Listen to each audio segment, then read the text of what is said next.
this lesson is going to be on making a sound with the guitar.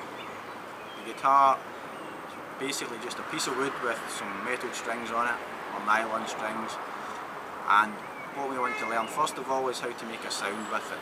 So the sound comes from making the strings vibrate. So you need to touch the strings to make them vibrate. Two sort of normal ways we do that. One is a pluck, where you're just plucking an individual string, and when I pluck, I just use my finger to pluck the strings. When I'm plucking, I'm not moving too much. Again, this idea of economy of movement. I'm just plucking a little bit, and it's important to listen to the sound of the strings.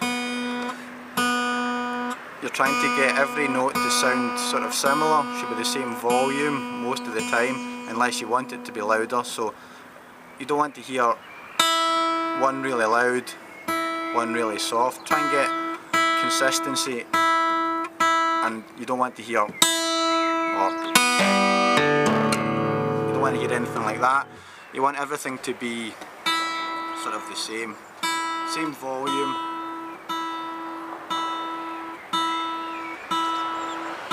So whether you use a plectrum or whether you use your fingers, it doesn't really matter. If you use a plectrum, that's fine. If you don't, that's great. A plectrum will amplify the sound a little bit more, make it a bit louder, but it also gives you another thing to think about. It's another moving part. But with a plectrum, you just hold it between your first and your second finger, and then you use the plectrum to hit the strings. I don't tend to use a plectrum, just a personal preference. It doesn't really make any difference. Some people like them, some people don't. Sometimes use a plectrum, but tend to just use my fingers. I think I get a nicer sound with my fingers rather than a plectrum, but it's totally up to you.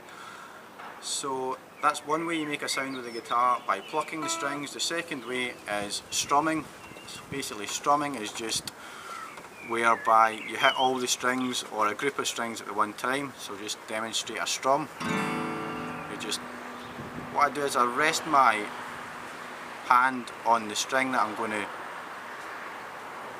start on, and then I just bring my hand down, and you're just really trying to dust all the strings on the way down, make them all sound nice. You don't want to go, you want to have it sounding nice and bright, and a bit of consistency and volume and tone on the strings. You don't want it sound like that. You need to really listen to what you're doing. You're just trying to dust over the strings. You don't want to dig too deeply into them, so if you, it won't sound good. You're just trying to dust over them. You should be quite relaxed when you're doing it. You're just dusting over the strings, again either with your finger or with a plectrum.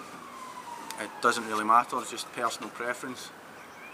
So when you're strumming, you're hitting a group of notes together.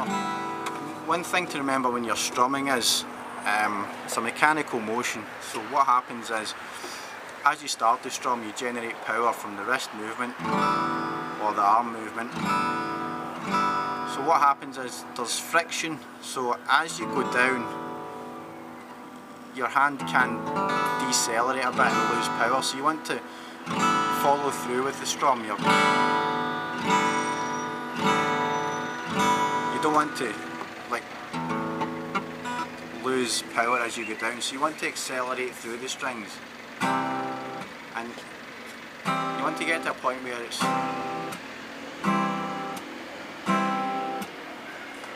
sounds like that, and you want to get to a point where it sounds nice to you, and you want to get to a point where you can get consistency. Everything should you should try and have it sounding the same every time, if that's what you want. Further on down the line you can change it and have some strums softer or some harder, but what I would suggest is just to get used to doing 4 strums just with open strings, nothing with this hand. Just try and get used to the motion and understand that you've got to follow through. You don't want to lose power. Another thing is the idea of the strum is that you hear all the notes almost together, not exactly together, but you're sounding all the notes within a chord with a strum. If you're doing that, you're picking out individual notes. That sounds nice too. That's called finger picking, and there's videos on that later on, so we'll discuss that later. But what you're trying to do now is you're just trying to strum. You're just trying to do 1, 2, 3, 4, 1, 2, 3, 4, and notice that my hand's just going down and it's coming back up to where it started. It's not going all the way down there and out and then back in and then over the top.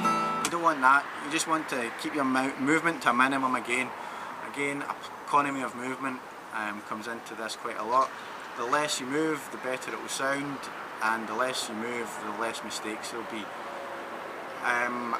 So when you're strumming the guitar, what you're trying to do is sound all the strings pretty much simultaneously, not precisely simultaneously, but so the speed of your strum is important. If you do that,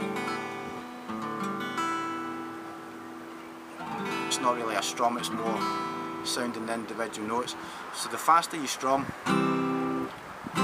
everything sounds at the same time, which is what we're going for in a strum. So this lesson was on making a sound with the guitar. There's two ways that we can do it. One is by picking a note, one is by strumming a group of notes. This is quite a basic idea,